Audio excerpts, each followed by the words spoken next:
Right, the Reds, it's the preview show, previewing Cardiff City v Liverpool in the Premier League on Sunday. 8 wins on the bounce now for the mighty Reds.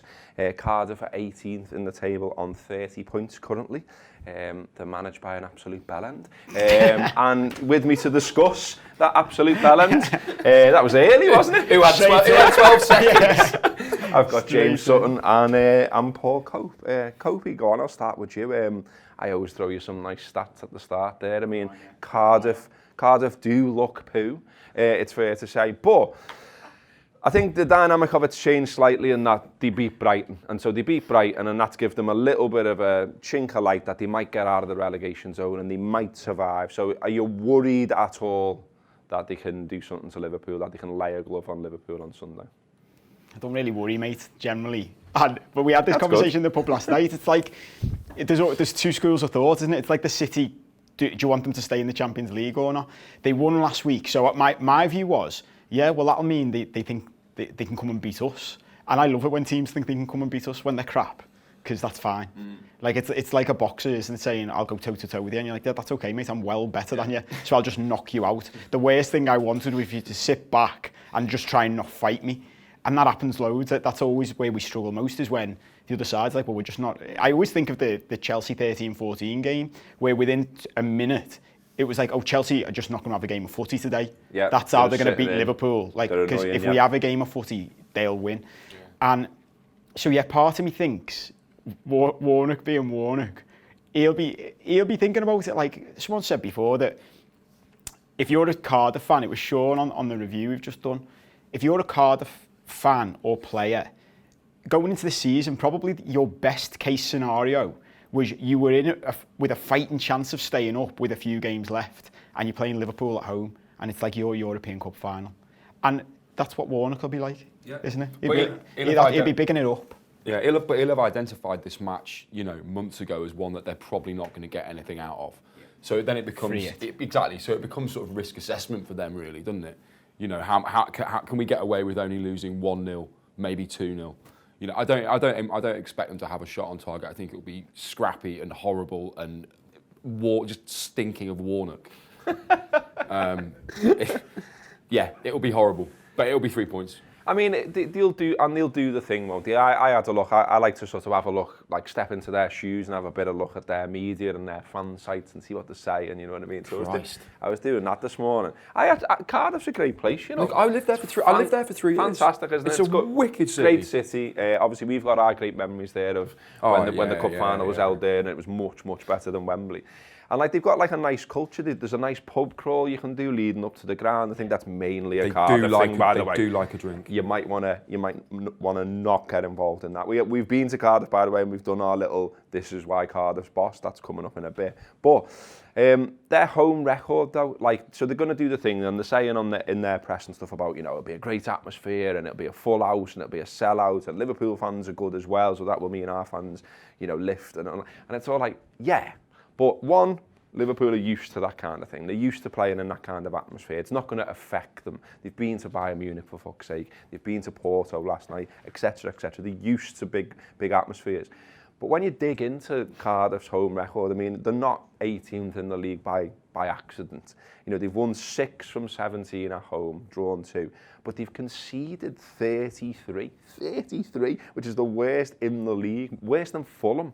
Everyone's like, Fulham are shit, aren't they? Fulham can't defend to save their lives. Cardiff's record at home is worse than that. And Liverpool, meanwhile, have only conceded 10 goals away all season, 10. So it's like, again, when we do these shows, sometimes I just think, am I being harsh on the opposition? Should I be looking for something else? But everything points to the Reds winning. I can't spin it any other way. Yeah, and look, this is the whole point. You said this on the show we did the other day about not getting carried away before the Porto game and stuff like that, and that's fine for the team. We're fans. Yeah, we're fans. That's our job, is to get carried away and to think our team's the best in the world. One of my mates gave me loads of shit at the end of last season for writing articles where I was like, Liverpool fans are incredible and we're unique and all this. And he supports Sheffield United. And he was like, it's a disgrace. I was like, it wasn't for you, mate. Yeah. I'm not writing articles for Sheffield United fans. They're for Liverpool fans. We can say what we want. We can big ourselves up. Our team's incredible. And And the thing about the coaching staff and the club, aside from the fans, is that's what they'll be doing. They'll be saying, take all of the emotion out of this game. Take all of what their fans will do, what Neil Warnock will say before it. We're well better than them. But if there's one thing you can take from this season, it's that there's the maturity that this team have got now, the level-headedness, the calmness, the professionalism. Week after week, you know, these matches, these obstacles that we all get super excited about and go online and go on fan forums and think, fucking hell, am I missing something? No, these guys are the fucking business. Yeah. And it will fully expect another performance like we've seen. But you can get 16-1 on Cardiff to win this game. That's what the bookies have made of the situation. I liked on one of our other videos, by the way, today. I spotted in the comments, you're jinxing it. There's no such thing. There's no such thing as jinxing anything. No one in the Liverpool dressing rooms watching the Anfield Apps preview show and going, you said we're going to win this. We didn't talk about this the other day, but like when I said I was coming home to my mates because I've been away for 10 weeks, they were all like, don't. Like, you're going to jinx it. And I remember saying this about Lovren a while ago when people were saying, oh, Lovren comes out and says we're going to win. He's like, he's going to jinx it. None of us have that power. No. I promise you, I don't think I have that power to control what happens in football or in the world generally. Same with Lovren, same with anything that any of us say. It doesn't affect anything, just to settle that for everybody on YouTube. Absolutely. Well, listen, me and Sam did go to Cardiff earlier in the year. We had a lovely time, and I drove round in bus lanes and got two tickets for it, but they let me off. So well in Cardiff, here's when we went to Cardiff. Cardiff City away. Just when you think 13-14 has gone away and we can stop talking about that season when we nearly did it, it's back to haunt us because Cardiff City are back in the Premier League and we're coming back down here for a football match involving Liverpool. I went to that game that season, 6-3 we won here, Suarez hat-trick, couple for Skirtle and one for Sturridge. I mean, something like that again would be nice, wouldn't it? But what would also be nice is if we won Sutton. And Cardiff City is another reminder of when we won the cup against them on penalties as well. That's another little memory. But what are Cardiff City's supporters' memories of us, and what do they think of us? What players, Liverpool players, do they like and dislike, and where do they think we should be having a drink around these parts? I've just been chatting to someone from the club there. And I'm told there's a bit of a pub crawl not far from here. It's not going to be the same pubs that we went to when we had those great times at the Millennium Stadium, because this is a different part of the city. But if you are planning an away trip up here, or down here rather, we'll find out now off some Cardiff fans where we should be drinking and where we should be going, and a little bit more about Cardiff in general.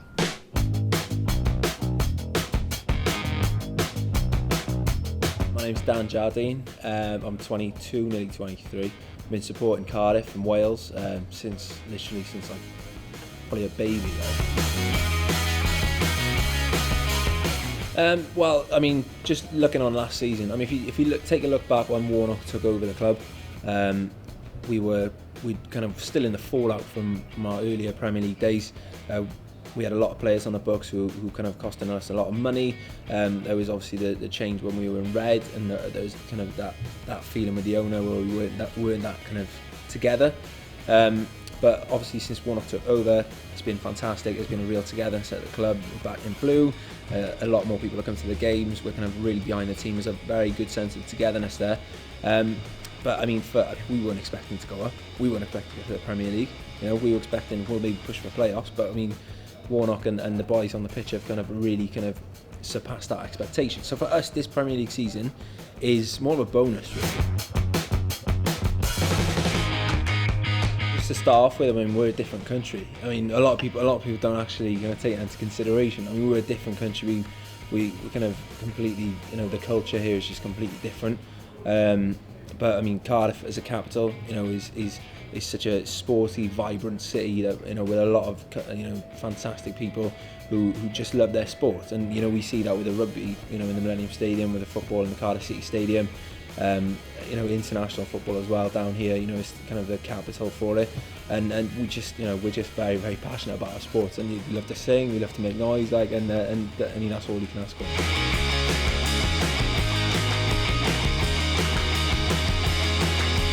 I mean, I'm probably going to have to start off with the light. I think it's pretty easy to know who it is.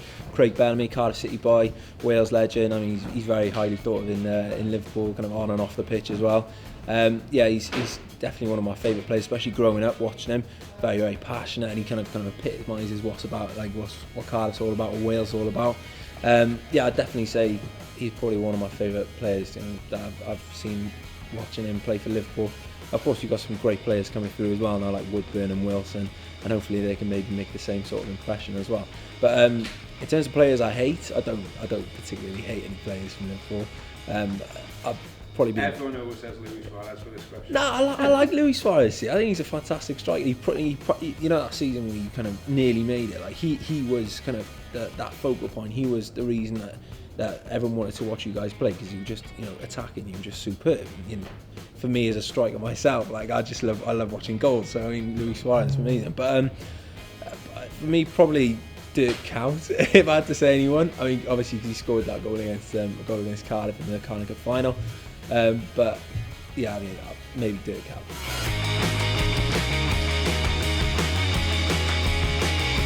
First of all, I mean, if you are going to come down, I think it's vital you come down for the weekend. You make a trip of it. You come into like a different country. You come into like a different, make a holiday of it if you want. Like, but I'd say obviously come and stay in the capital. Come and stay in. There's a lot of fantastic hotels around here. The city centre itself is great. Lots of different nightclubs, a lot of different places you can go and see, go and travel to. I'd say if you are going to come here, I think it's vital that you come and have a look at Gareth Bale's bar. I mean, you guys are probably not the biggest fan of him after the Champions League final, but the bar itself is fantastic, and he pops in every once in a while, so it'd be great to maybe you might catch him on a good day. But the Cardiff itself is just fantastic. It's a great place to come, and I'd definitely say come to City Centre. Everything's here, everything you want. It's very, very central. And then there's like a lovely little route that you can take then over to the Cardiff City Stadium, which is about a 20-minute walk, maybe half an hour if you're very slow and you've had a few beers. But make your way over. There's a lot of different pubs and stuff you can go on the way there as well. And there's a great, especially pre-match as well. There's always a fantastic atmosphere. Just loads of fans kind of making their way from the city centre over to where the stadium is, and you can just get involved in that, I'm sure. Thanks to everyone in Cardiff there. Absolutely brilliant. We had a great time, and it is a great city to visit. So if you're going down, get there early, get on the Isle, have a look round. The people are great, the place is great, Wales is great. Oh, the Reds. The Reds are unbeaten in their last 13 league matches. They've won their last 5 in a row in the Premier League. Cardiff have lost their last 18 Premier League matches against Big Six sides. What is Jurgen Klopp doing with the side, knowing those facts, knowing we've got to win, knowing City are playing on Saturday? I mean, we don't know what that result is, so we don't know how that changes things yet. Come on, Spurs. But he did a bit of rotation in the week against Porto, if you can remember that, mate. There's a story. Yeah, I had everyone too on many. YouTube now is gonna be like, what's going on there? I don't know if you watch post-match point, but it did say on it, there's meant to be another person on this, but he's had to go home. Too many pre-match pints was the problem. There's no way you could have put me on no, definitely the camera. I was a fucking disgrace. But no, I do remember the lineup. I'd go for a similar kind of thing. I'd go for a similar kind of vibe. So a slight bit of rotation. Yeah, maybe, I know. Look, we were pretty miserable first half, I think, against Porto. I think that's sort of a decent enough opinion that. But actually, Cardiff and Porto, they haven't got anywhere near as much as Porto have. And if we have to make changes second half to get something, then so be it. But I mean, I really like Origi starting as well. I'm a big fan. He toiled a little bit though, didn't he? He did. But I mean, it's difficult when you haven't got that rhythm and you haven't got that consistency. And he's in and out of the side. I mean, he hasn't played for a month or so. It's going to be difficult. But I mean. Yeah, I mean, what do you think? I think it depends. It all comes down to condition, because the reality is we've got a decent gap, but then we've got another decent gap before we play Huddersfield at home is on the Friday night, isn't it? And the reality is, I think if he looks at some of his key players and thinks they can give me one more game, then Huddersfield at home is the time to give a couple of people a breather, because that should be, you would hope to think, a lot easier than this game. And as well, from in the context of the league. I keep thinking about this. Everyone's heads are going about Man City now and what's going to happen with Spurs and all the rest of it. It doesn't matter. We just have to beat Cardiff. Yeah. Because let's say they beat Spurs. If we slip up against Cardiff, we're letting them off the hook on a big 2 games to come for them. But if we beat Cardiff, the pressure on them over the next 2, and okay, then because they're out, they've got the breather then. But United and Burnley in the space of a few days is massive for them. So we just have to win. Burnley's form is like top 6 as well, you exactly. know. Well, my big thing about this, I would pay anything for them to be playing Burnley away at 12:30 on Saturday instead of Spurs again. Because that just would have been a horrible game. That's the shame about the situation with City, isn't it? The fact that, you know, they both obviously played in that game, so maybe they're both a bit knackered because it was a mad game. But so, yeah, I mean, there is an argument, I think, because he mentioned last night, post-match, that both fullbacks are goosed. Basically, they're really, really tired. I think there is an argument that one or both can be rested. You could put Milner left back, and even Gomez, now that he's had his half hour, I mean, I would imagine the whole plan of the next couple of weeks is get Gomez fit and ready to play centre-back at Barcelona. And so maybe he gets to play right back in this game and see where that goes. Or I mean, if Lovren's not fit, maybe he even comes in at centre back. I think there's scope to rest a couple. I'm not sure how much he will. I think he'll see the same front 3, for example, like the main front 3, just because they all scored. Yeah, and they're flying. Yeah. And I just think you've always got to think about what the opposition wants you to do and what they don't want you to do. And the Cardiff, no matter how up for this game Cardiff players get and Cardiff fans get, whenever we start a match with those 3 up front, you're worried, aren't you? Yeah. And Barcelona will be worried by the way as well. We were saying that on the post-match point. Like, it's like you can do all that, Messi this, Barcelona at that. They don't want to play us. They don't want to play that front 3. No one wants to play that front 3. We've got the best defence in the world. Yeah. Right, we've got the best defence in the world. And that front 3. And that front 3. Well, I don't care who you are. You know. Yeah. There was a great line last night in the watching the match, and I thought, God, this has just crept up. Sadio Mane scored more goals in Europe for Liverpool than Ian Rush. Yeah. What? Yeah. Well, I think they might be both on 14. And you're like, well, that's fucking. Yeah. It's incredible, and it's just sort of that's just sort of happened, hasn't it? He's got to try and catch up to Gerrard now. He's got a bit of a way to go, but nevertheless, it's like, he's been absolutely brilliant. He's putting them in the back of the net all the time. It's hard actually to not get blasé about this, isn't it? We were talking earlier about, you know, some mates and stuff are just a bit like, hey, you know, you're coming out to watch the Porto game, and it's a bit like, it's done that. Nah. It was as soon as that first goal went in, it was like, we just see what's going on in the City match. Okay, well, we've got to do before we go, I think anyway, because I'm a Bellend too, the history of Bellendry from Warnock and you know, and why we think he's a tit.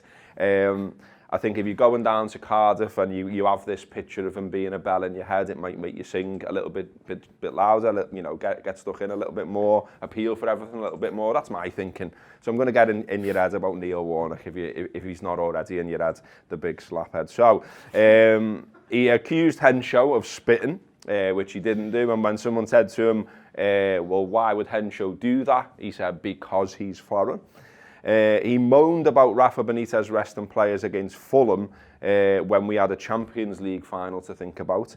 And, you know, the fact that Sheffield United went down was obviously Liverpool's fault and not his fault for managing a side and doing a poor job over the course of a season. He did the weird thing, I don't know if you've seen this one, boys, where he was on BT Sport with Steve McManaman and Gerrard, and someone said about the studio being cold, and McManaman said, I'm not bothered about the cold, I'm from Liverpool. Boss that, by the way. And, I mean, I'm from Liverpool and I don't like the cold, but anyway. He just come out with this weird thing where he goes, you know, you haven't got windows there. Oh yeah, he did. And, like, I heard and then the camera just goes down to like Gerrard and to McManaman, and they're both just going.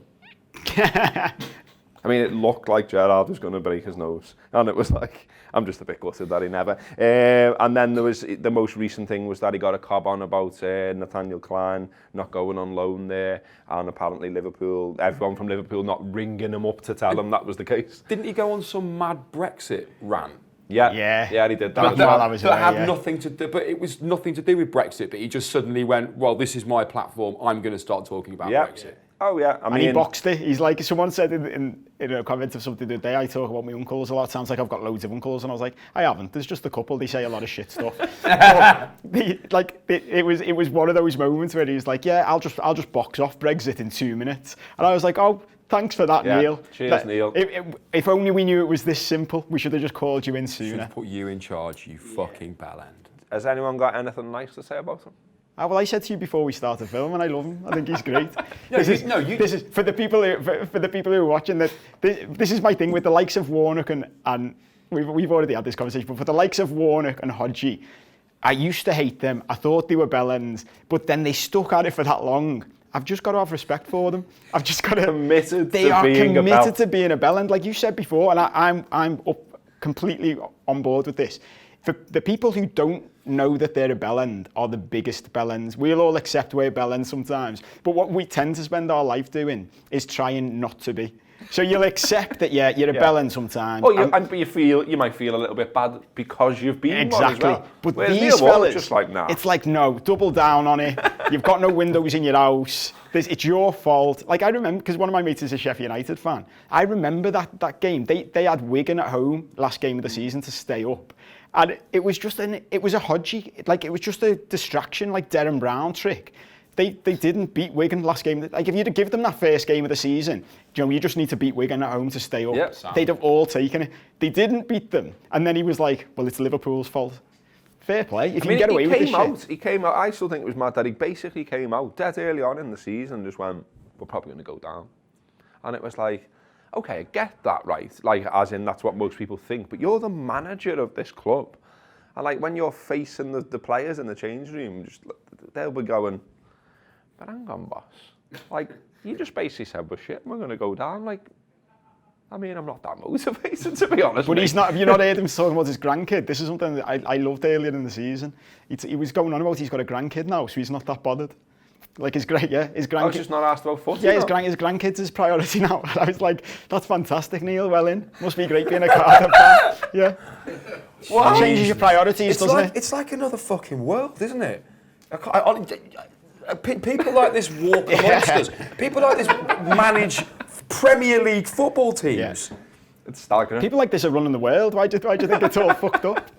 By the way, I love this section. Can we do this section every week? I'm into this. This could be. Can we just have a show every week where we just slag someone off? Yeah. For like, I mean, we are looking at the idea of new video shows that we could do and that we launch as part of the new product and stuff. So if you think the Bellend show is a goer, let us know. The name needs work. Yeah, it needs work. But you just discuss a Bellend each week. I like it. And with us being on it, people will be like, well, is the title of the show about the host? That's what I'm saying. I'm Gareth Roberts, welcome to the Bellend show. I love it. It might be a goer. Anyway, that was a certain type of conversation. Here's a very different one. We're going to finish this week with Neil Atkinson looking at the potential tactics that might play a part in Cardiff City v Liverpool. Up the fucking Reds and come on Spurs. Cardiff beat Brighton on Tuesday night, and I'd expect them to be pretty close to unchanged for this one. What's beating Brighton's done is it's really opened up for them the next few weeks, and Harry Arter is a doubt. He didn't play against Brighton, and he's a doubt for this. I think if you Warnock, you err on the side of caution with Arter. If he plays, I'd say he's playing because he's 100% fit or as close to it as can be reasonably expected at this level. I think that looking at Cardiff's next two, they've got Fulham and they've got Crystal Palace, Fulham away, Crystal Palace at home. And so you'd want Harry Arter and you'd want him to be right. So I'd presume the base of the midfield will be Gunnarsson, though Gunnarsson does go off injured against Brighton as well, and Bakuna comes on for him. I'd expect Gunnarsson to make it though. Gunnarsson in there, and next to him Joe Rawls will do the business for them. Etheridge in goal. Right back you're looking at Peltier. It should be Peltier. They've lost Sol Bamba. Morrison, who was man of the match against Brighton, scored I think as well. Meant to have played very, very well indeed. I obviously didn't watch the game. And then next to him you've got Ekul Manga next to him sitting in there and doing the business for them. Bennett at left back should be relatively tidy. You've got Mendes Lang over on this side, who has worked really tirelessly all season from the Cardiff supporters I speak to. They were really pleased for him to get the goal he got against Brighton midweek. Niasse will lead the line. He scored against us in the past, so we've got to bear that in mind and have that sort of within our, he is a better player than he's given credit for at times, and he has, I think. And he's also exceptionally willing. There'll be a lot of him chasing down what look like lost causes, because that is what he does and what he does really, really well. For me, the key man and the interesting man is, there's Hoylett right midfield, is Camarasa. Camarasa, beyond all the free kicks, all the corners, like the best player in your school team. He'll be doing all of that sort of work for Cardiff. But he comes back in, he does muck in around here, and if Cardiff are under the cosh, there'll be a bit of this, and it really may well just be this deep. But he'll look to be part of them exploding out, and he's a creative force for them. I expect Camarasa to stay in the Premier League, and I think if Cardiff stay up, it won't be with Cardiff. And I think if Cardiff don't stay up, then obviously it will be moving to another side. And I think he's done enough to impress, to be honest with you. He's had his highs and lows. It's not actually that dissimilar to Gomez at Everton, the way in which his season's played out. At times it's all felt like it's going to get a bit on top, going to be a bit much for him, but he's battled back repeatedly, and I think that Camarasa is the one for Liverpool to watch. He is the danger man. Listen, someone can put it in the top corner, someone can close you down, someone can play some fantastic stuff. There can be 2 moments, there's enough in this Cardiff side. But this to me feels as though it'll be a game like a 5th round or 6th round FA Cup away game that you get against a championship side pushing for the playoffs. You're able to make an argument about why a number of the players are good and can hurt you on the day. Liverpool should have too much, but a reference point for this for me would be Fulham earlier in the season, straight after a European game, Bayern Munich away. Liverpool went to Fulham, and yeah, it looked easy for them at times, but in the end they had to work for it. Liverpool will have to at some point suffer against Cardiff. The question is, and I hope the answer is no, whether or not Cardiff have the guile and the creativity to be able to really unlock Liverpool.